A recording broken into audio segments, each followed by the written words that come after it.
हरियाणा के महेंद्रगढ़ जिले में जो एक मुद्दा चल रहा था दहेज को लेके, वो आज खत्म हो चुका है। कल लड़के को और लड़के के परिवार को अरेस्ट किया गया था और आज उन लोगों की जमानत हो चुकी है। और जिस वकील ने उनकी तरफ से उनका केस लड़ा था, आज उस वकील का इंटरव्यू भी आ चुका है। किन किन तथ्यों के आधार पे लड़के को जमानत मिल गई, वो सब उसने वहां पे बताया मीडिया वालों को। मामला ये दहेज का था कि एक ऐसा ही था जिसने दहेज मांगा, लड़की वालों ने रिश्ता तोड़ दिया। बहुत सारी वीडियो बनाई गई, बहुत सारे लोगों ने आवाज उठाई, आसपास के जो समाज सेवी थे वो भी सामने आए कि हम हेल्प करेंगे। और मीडिया वाले तो हर एक मेरे हिसाब से उस एरिया में कोई ऐसा नहीं बचा होगा जो जिन्होंने लड़की वालों का इंटरव्यू ना लिया हो या उनके बारे में ना बताया हो। लेकिन सिंगल इंसान ने भी लड़की क्या करती है, कितनी पढ़ी लिखी है, किसी ने नहीं बताया। और आज तक उस लड़की का फेस कवर किया हुआ है। जब वो कोर्ट गई तो भी उसका फेस कवर किया हुआ था। घूंघट निकालने की प्रथा जो है वो मैरिज के बाद है। लेकिन लड़की की शादी टूट गई, इस वजह से लड़की को अभी से कवर करके रखा हुआ था कि अगर किसी ने फेस देख लिया, कल को लड़की की मैरिज नहीं होगी, इस तरह की प्रॉब्लम आएंगी। तो लोगों ने, लड़की के घर वालों ने लड़के का फेस हर जगह कवर किया हुआ था, किसी को भी नहीं दिखाया। बहुत अच्छी बात है, वो उनकी अपनी सोच है। लेकिन टोटली लोग एक तरफ हो गए, सबके सब। 2-4% लोग ऐसे हैं जो लड़के के बारे में भी जिन्होंने बोला, नहीं तो 100% लोगों ने बोला कि यहाँ पे लड़के की गलती है, उसको जॉब से निकाल देना चाहिए, उसको कड़ी से कड़ी सजा मिलनी चाहिए। आज जब उसके वकील का इंटरव्यू आया उसके बाद तो लोगों ने ये भी बोलना शुरू कर दिया कि हमारी न्याय प्रणाली अच्छी नहीं है, वकील की लड़की के साथ होगा तब पता चलेगा कि कैसे होता है, कैसा फील होता है। कुछ लोगों ने कमेंट कर दिए कि मैं आज की आज उस लड़की के साथ शादी करने के लिए रेडी हूं। मतलब बहुत सारे लोगों ने बहुत सारी बातें बोली। सब लोगों ने बोला कि लड़का गलत है, लड़की की फैमिली गलत है। लेकिन मैं बोलती हूँ कि लड़की की फैमिली भी गलत है।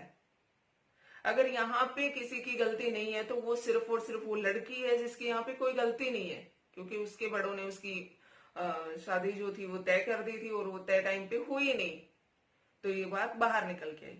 अब सब लोग उल्टा मुझे सुनाने लग जाएंगे कि भाई लड़की वाले कैसे गलत हो सकते हैं। हो सकते हैं, और हो सकते हैं नहीं, वो है गलत। मैरिज होनी थी 22 नवंबर को और लड़के वालों के पास सामान भिजवाया। लगन की जो रस्म होती है उसके दौरान लड़के वालों के घर पे गाड़ी भर के सामान की भिजवाई। बहुत अपनी तरफ से बहुत अच्छा, बहुत एक से एक मतलब अच्छी चीज चुन के लड़की के लिए भेजी गई। लड़की ने अपनी पसंद से पसंद की चीजें कि मुझे ये चाहिए, ये नहीं चाहिए, और घर वालों ने ना नुक्कर किए बिना लड़की को दिलवा दिया। बहुत अच्छी बात है। क्यों दिलवा दिया? कि उनकी लड़की खुश रहे। ऐसा ही लड़का है, उसको खुश रखेंगे तो हमारी लड़की खुश रहेगी। ऐसा ही लड़का ढूंढा क्यों था? क्योंकि लड़की का फ्यूचर जो वो सिक्योर रहेगा। अब बात आती है उनकी गलती की। जब 20 को उनके पास सामान पहुंचा और उनकी कॉल आ गई कि हमें सामान पसंद नहीं आया, तुमने क्या दिया है। और बात सिर्फ यहां पर ही नहीं रुकी कि सामान हमें पसंद नहीं आया। बात यह थी कि लड़की के बाप की औकात तक बतानी शुरू कर दी कि तेरे बाप की अगर औकात नहीं थी तो ऐसा ही क्यों ढूंढा, किसी और के साथ मैरिज कर देता। लड़की की होने वाली सास ने भी ये बात बोली कि किसी कागज बिनने, कचरा बिनने वाले के साथ इसकी मैरिज कर दो। उन लड़के वालों का कहना था कि हमें लगता ही नहीं कि तुम्हारी लड़की है, तुम तो इसको ऐसे धक्के मार रहे हो, तुम तो सिर्फ एक फॉर्मेलिटी कर रहे हो। जिस बाप ने उसको पाल पोस के बड़ा कर दिया और उसकी इतनी टेंशन उसके फ्यूचर की कि उसके लिए ऐसा ही लड़का देखा, इतनी टेंशन उसके फ्यूचर की सिक्योरिटी की कि जहां वो जो वो डिमांड कर रहे थे वो उसको मना नहीं कर रहे थे। गाड़ी की भी उन्होंने डिमांड रखी कि एएसआई का जो रैंक है उसके अकॉर्डिंग छोटी मोटी गाड़ी उसको सूट नहीं करती, उसको क्रेटा चाहिए। उसके बाद भी उन लोगों ने बोला, सुनाया लड़की को अच्छी तरह से, बाप तक को सुना दिया, लेकिन लड़की वालों ने स्टैंड नहीं लिया। क्यों नहीं लिया? फिर वही बात की 4 लोग क्या कहेंगे, ये सोच के उन्होंने कोई स्टैंड नहीं लिया। वो वेट करते रहे कि कोई बात नहीं, बात बन जाएगी। और 22 को जब सारा दिन वेट किया और रात को जब टाइम पे बारात आनी थी, टाइम पे बारात नहीं आई, तो लड़की वालों को ये लगा कि हाँ अब बात नहीं बनेगी। नहीं तो वो तब तक छुपा रहे थे, किसी को नहीं बता रहे थे कि भाई क्या मांगा है, क्या उनकी डिमांड है, वो क्या चाहते हैं। लड़की का तो खैर सवाल ही पैदा नहीं होता कि किसी एक ने भी पूछा हो कि तू क्या चाहती है, किसी ने नहीं पूछा होगा, ये मुझे लगता है। बट लड़की वालों की गलती सबसे बड़ी ये थी ना कि उसी टाइम जब वो लोग बोल रहे थे कि हमें कुछ भी पसंद नहीं आया, तो कि उसी टाइम वहां जाना था और जाके तुरंत अपना सामान उठाओ कि ठीक है, तुम लोगों को जो इससे बेटर देने वाला हो तुम वहां अपनी लड़की की मैरिज कर लेना, और हमें जो हमारे हिसाब से हमारी लड़की के साथ ठीक होगा या हमारी लड़की की पसंद अगर उसे पसंद आएगी तो हम कर देंगे। लेकिन नहीं, लड़की है, बेइज्जती हो जाएगी। गलती चाहे किसी और की हो, बेइज्जती लड़की की ही होनी है, ये सोच के उन्होंने तब भी कोई डिसीजन नहीं लिया और वो बारात का वेट करते रहे। और जब बारात नहीं आई तो बात पंचायत में पहुंची, पंचायत से पुलिस में और पुलिस से कोर्ट में पहुंची, और हुआ क्या, कल अरेस्ट हुए, आज उनकी जमानत हो गई।